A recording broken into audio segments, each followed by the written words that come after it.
예, 조영찬 소장님 만나기 전에 지수 한번 확인하겠습니다. 시장이 다소 좀 어지러워지는 국면입니다. 코스피가 2650선에서 1.3% 밀렸고요. 코스닥은 2.6%로 꽤 변동성을 주면서 흔들리는 국면인데요. 여러 가지 대내외적으로 조금 시끄럽습니다. 조영찬 소장님과 함께 또 미국의 신용등급 강등 얘기, 이것도 생각하지 못했던 뉴스가 나왔는데 그 얘기부터 풀어가도록 하겠습니다. 피치가 신용등급을 내렸는데요. 2011년에 S&P의 악몽이 기억나면서 뭐지 하는 생각들이 있는데 영향 어떻게 보세요? 네, 그 피치 같은 경우에는 미국의 그 외화 표시 장기 채무 신용 등급을 트리플 A에서 더블 A 플러스로 한 단계 낮췄는데요. 네. 아무래도 그 향후 3년간 재정 상황이 더 악화될 것으로 보고 있습니다. 이 때문에 2011년도에 그 스탠다드 포어스가 미국의 그 신용 등급을 강등시켰고, 그리고 미국 같은 경우에는 기술적인 디폴트 상황에 빠졌습니다. 이때 주가가 무려 17%나 폭락을 했는데, 뭐 폭락한 이후에 주가는 시간을 두고 회복이 됐지만 문제는 유럽의 채무 위기로 사태가 번졌다는 겁니다. 예. 이번에는 중국으로 번질 가능성이 상당히 높을 것으로 보여지는데요.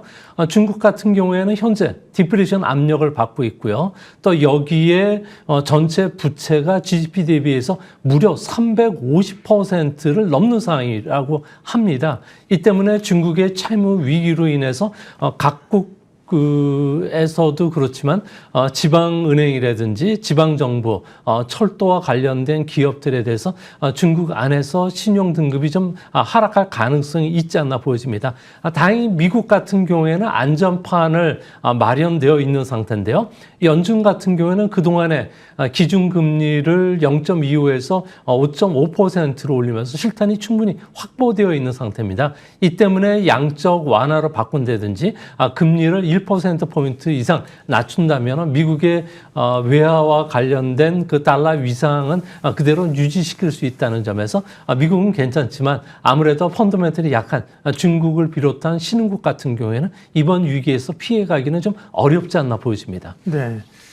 우리 시장이 초반에는 이 영향을 별로 받지 않았는데요. 지수가 밀리는데 뭐 이 영향 때문이라고 보기엔 또 어려운 게 미국의 이제 선물 흐름을 봐야 되는데 선물 지수가 0.4, 0.3% 정도니까요. 충격이 있다면 1% 넘게 선물 지수가 흔들려야 되는데 그렇지 않은 것은 그나마 좀 다행이긴 합니다만 오늘 밤에 미국 증시 상황을 좀 봐야겠습니다.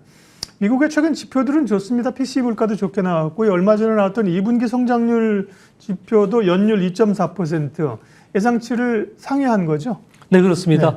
네. 현재 미국 안에서도 보수적으로 경제를 예측하는 기관이 컨퍼런스 보드라든지 그 S&P 글로벌 같은 기관인데요. 컨퍼런스 보드 같은 경우는 미국은 올해 3분기서부터 내년 1분기까지 경기 침체 국면을 겪을 것이라고 이야기를 하고 있습니다.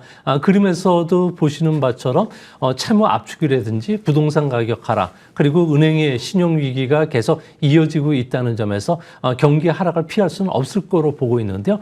다행스러운 게 그 블룸버그가 7월 이코노미스트를 대상으로 조사한 바에 따르면은 미국 같은 경우에도 2024년 말까지 GDP가 마이너스로 빠지는 이런 침체 국면은 올 4분기 정도에 그치고 이것도 아주 짧게 끝날 가능성이 크다는 점에서 기술적인 그 경기 침체 국면이 좀 찾아오지 않을까 보여집니다. 그런 측면에서 연준 같은 경우에도 연착륙 기대감이 한층 높아졌다고 표현을 했는데요. 이 때문에 미국 증시 같은 경우에도 이번에 조정이 주더라도 이는 다우지수가 15일 연속 상승에 따른 후유증이지 깊은 그 조정으로 빠질 가능성은 좀 크진 않지 않을까 보여집니다. 미국 증시가 강한 이유는 기본적으로 실적입니다. 이제 애플 실적 발표를 앞두고 있는데 애플하고 아마존하고 실적이 대체적으로 좋게 나오는 모양이죠?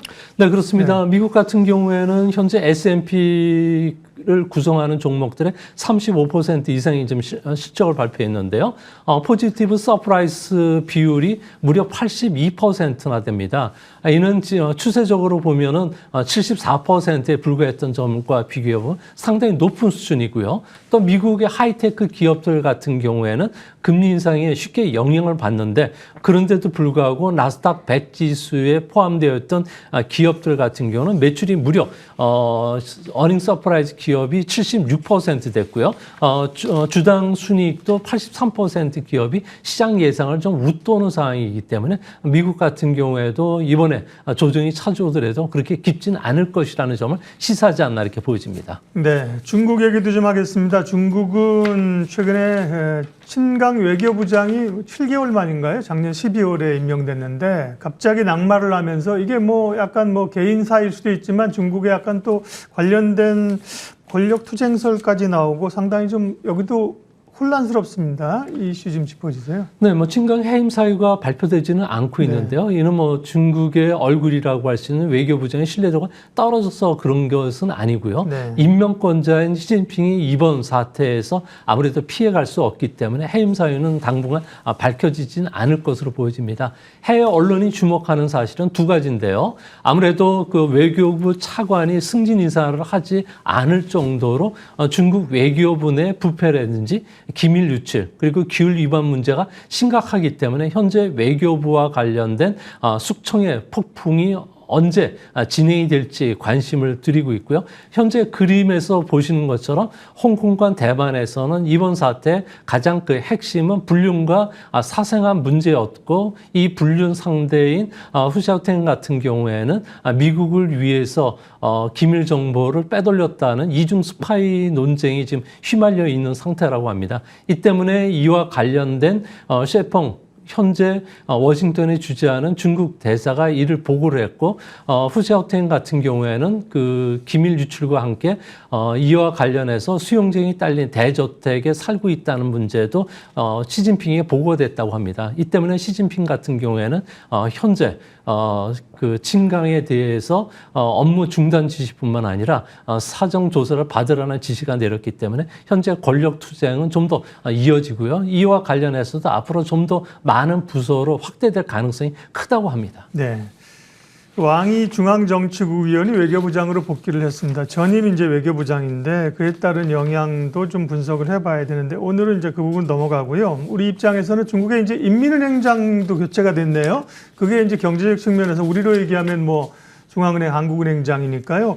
인민은행장은 예정됐던 겁니까? 어떤 인물이 교체가 됐고 어떤 영향이 있을까요? 네, 중국뿐만 아니라 해외에서도 전혀 뜻밖의 소식이라고 하는데요. 예. 중국에서는 장관급 인사에 들어가려면 380명 안에 들어가야 된다고 합니다. 뭐 중앙위원이나 중앙위원 후보에 들어가는데 네. 여기에 전혀 포함되지 않는 사람이기 때문에 시진핑이 발탁 인사를 한 것으로 보여지는데요. 현재 미국과 관련된 그 외교 전선이 좀 냉각이 흐르면서 위해나 절하를 막고 또 금융 완화의 적임자로 봤기 때문에 그렇다고 합니다. 하지만 중국에서는 다른 평가를 내리고 있는데요.